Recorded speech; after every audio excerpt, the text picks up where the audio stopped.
Yeah, you know, it's funny because I can make 100 videos on things that I love about Porsche and love about the 997.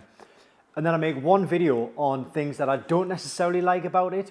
And everyone's like, oh my God, he hates Porsches. He's such a Porsche hater.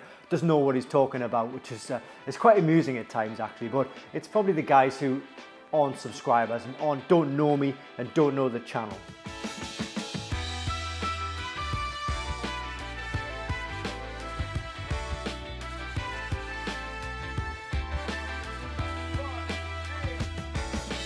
Yeah, now my last video focused on things that I loved about the 997, and I thought I wanted to maybe even things up and talk about the things that are not so great about Porsche 997 ownership. I don't really want to use the word hate, but maybe I can use that word in the thumbnail, something like that, you know, catch people's attention. Things I hate about the 997, and some of these things aren't even the car's fault. They mainly relate to the ownership issues and maybe the world and the society that these cars live in, because these cars, they're just cars. You know, it's the society and the world in which we live in that govern the way these cars are taxed, the amount of money that these cars cost. So it's nothing to do with the car in some of these cases. Yeah, so firstly, as of right now, the end of 2024, these cars, the resale values seem to be taking a big hit despite there being some really good cars out there. And a few months ago, I floated with the idea of selling my 997. What? Stupid, I know. I've kind of sorted my head out since. Put an Instagram post out saying, you know, who's interested? The car might be coming up for sale. Straight away, 6 or 7 messages. Everybody was saying the same thing. Has it had an engine rebuild? Have you had a bore score tested? What about the IMS? Those were the only things people were interested in. They didn't want to know the service history, they didn't want to know the condition of the bodywork of the car or anything like that. And immediately, once I'd said to people, no, the car hasn't had the engine hasn't been rebuilt, they would go dead. The line would just completely cut off and you'd never hear from them again. And it seems like people are doing their homework, which is a good thing, it's definitely a good thing. But you know, these people only seem to be interested in a rebuilt car, which to me is kind of like, it's baffling because I know the engine in this car is strong as anything. It doesn't need a rebuild. It's got the larger IMS bearing. So I think everybody's just trying to be a little bit conscious, a little bit maybe protecting their wallet, or maybe even just sort of bypassing the 997s altogether and maybe looking at maybe an older 996 or a 991, which kind of doesn't have these issues. Well, I know the 996 does, but maybe the 991 doesn't kind of have those issues. So maybe they're looking there, or maybe in the Boxster or the Cayman range. Now, right now, I love the thought of keeping this car forever, but you never know what's around the corner, financially, you know, the health-wise, things like that. And I kind of think to myself, you know, if I put this car for sale again, am I going to have an issue? So it's something which is always lingering at the back of my mind. But hopefully it won't come to that. Hopefully I'll get to keep this car. I'd like to be a little old man driving this car, you know, in my late 80s or something like that. Yeah.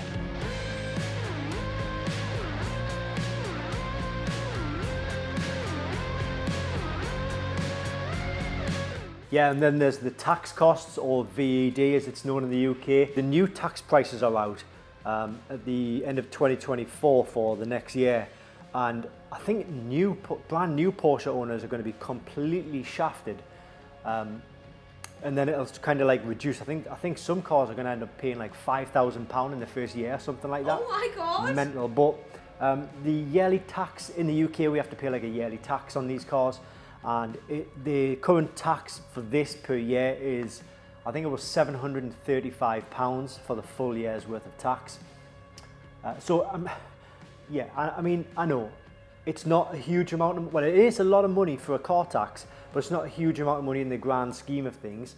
And I think you probably get a lot of people out there who are saying, well, you know, if you can afford a Porsche like that, then you can also afford the £700 tax per year. But where does it end? Because then it's like there's Porsche tax on parts, there's Porsche tax on insurance. So everywhere, everybody seems to be trying to shaft you for more money because you've got a Porsche. You've got the exact same part coming out of the factory, but because it's got going into a Porsche, into a Porsche dealership, over a VW or an Audi part, it's the exact same part, you're paying the Porsche tax on the part. So I think you're constantly maybe just being shafted a little bit more. And it doesn't make it any easier because, it's still a pain in the arse having to deal with these things. Like, where's the fairness in that? It's coming from the same factory. It just pisses me off, to be honest. This channel is supported by Diagnostic World, so if you do need any scan tools for any of your vehicles, whether it's your Porsche or your other vehicles, then please consider using Diagnostic World. I'll pop the link in the description below this video. They do scan tools for Porsches and all other makes and models. Now this next one is actually related to the car. The previous owner had put on these iBack Pro lowering springs, which, to be honest with you, I probably would have done myself if the previous owner hadn't done it. So he saved me a job, and I was kind of thankful for that. But because it's so low, the splitter on this thing just catches on everything. You've got to be so careful when going over speed bumps or low bumpy ground, bumpy terrain, because it literally catches on everything, and it kind of sometimes takes the shine out of going for a spirited drive, because there are certain roads that I know that I can hit at such a good speed to get that exhaust sounding exactly as I want it. But you've got to put your foot on the brake, slow right down, because you know that there's a dip in the road. It's kind of like where they say the road's like that, and then it dips down. So it dips down and then comes back up really fast. It catches when it's coming back up. It can be avoidable. I could change out the suspension on it, but I just think it looks so good, the stance that it is right now. So I don't really want to mess with the suspension, and it's just kind of something I have to live with and something I have to deal with when I'm driving. I kind of treat it as a consumable. In fact, you can probably see that it's like kind of completely churned up along the bottom, all over. You see that? Yeah, that's pretty bad. So treat it as a consumable. Honestly, they're not that expensive, but some people kind of keep them black. I like it yellow. It would be cheaper if you just kept it black, and then you probably wouldn't see the scuffs as much. Just one thing I have to deal with. Now this next thing's a bit of a strange one. We all know that Porsche 997 owners love these 997s, but I'm not necessarily sure how the wider community feels about them. And the reason I say that is because I've attended a few Porsche shows and meets over the last few years, and I think most Porsche owners, they aren't going for 997s. In my opinion, they just don't seem to be going for 997s.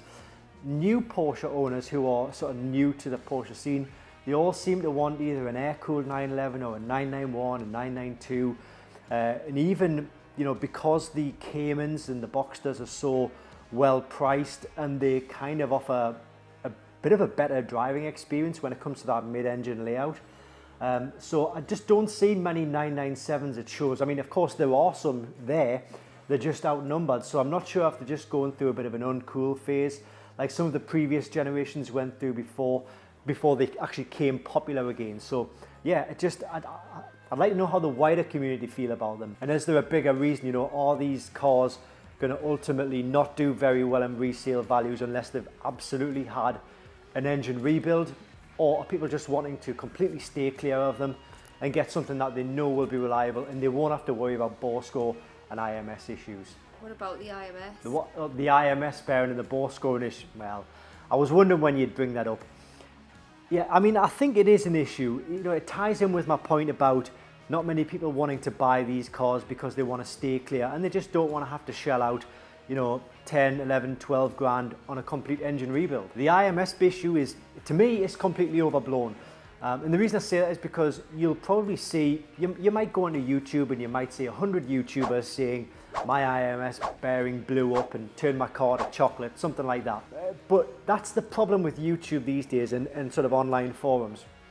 When somebody gets one of these issues, they're dying to tell the whole world about it. So you might have 100 videos that says my IMS bearing blew up. But let me ask you this, how many people and how many 997 owners do you think that haven't had that issue and haven't been anywhere near a YouTube video, a forum to say, by the way, my car's running great, I've had no issues at all?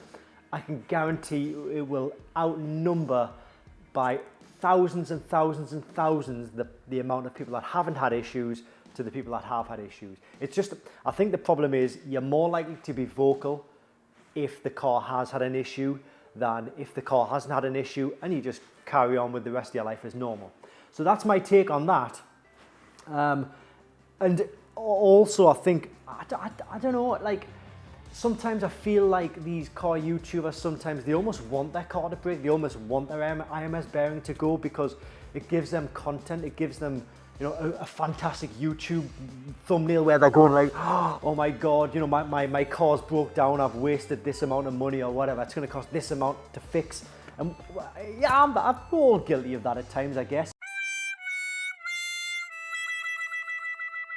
I know the IMS issue is a big thing, but I just don't think it's as common as the people who are not in the know would make out. There's also a kind of minute little issue with the transmission in these cars where it kind of affects the cars with the short shift kit like this has a little bit more than the others.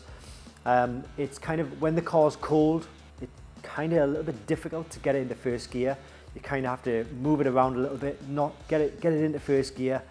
But once the car's warmed up, it's not an issue. So I think it mainly affects the guys with short shifters, but I think that's a 997 thing across the board. Not a major thing, and I don't think it's something that can be repaired or fixed either. It's just the way they are.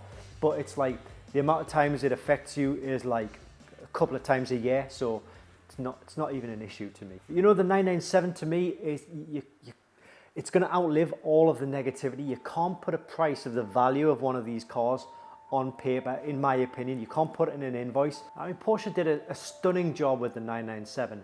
We use this car for weekend spirited drives. We use it to go shopping. We use it for road trips, Saturday morning coffee and donut runs, the school runs. And although I have toyed with the idea of selling it a couple of times, I always come back to it and realize that I can't sell this car. I want to be driving it until the wheels fall off, until the engine falls out, until I'm a little old man and I physically can't drive anymore. I want this to be my last ever car because it means so much to me, and it's such an enjoyable machine to get in, forget about life, and just focus purely on those three pedals, the gear stick, the steering wheel, and the noises that the car's making. To me, you can't beat that. I've never had that in any other car. And that's it. That's all I have to say about the bad things about ownership of a 997. And I still love the car. I still absolutely love it. So my advice, if you're thinking about buying one, which I know you're not, but if anyone was thinking about buying one, is just buy it. Life's too short. Buy the car, enjoy it. You won't regret it. You might have to pay a few bills, but which car don't you have to pay a few bills on? It's part and parcel of owning a sports car, owning a car that has lots of mechanical moving parts. Unless it's a brand new Porsche, which even some of they aren't working perfectly as they should, you're gonna have to spend money. It's as simple as that. It's a hobby. You know, you go and play darts, you go drinking, and everything that you want to do costs money. And there's no reason why this would be any different. So don't assume that you can just buy one of these cars that's been fairly sorted, and then all you have to pay is tax, insurance, and petrol costs, because that's not the case. You will need to replace parts. They'll always need parts changing, and make your peace with that, and it'll make your ownership just a lot more enjoyable. Is that it? That's it. That's all I'm going to say. Very good. Let's go to Starbucks. I need a coffee.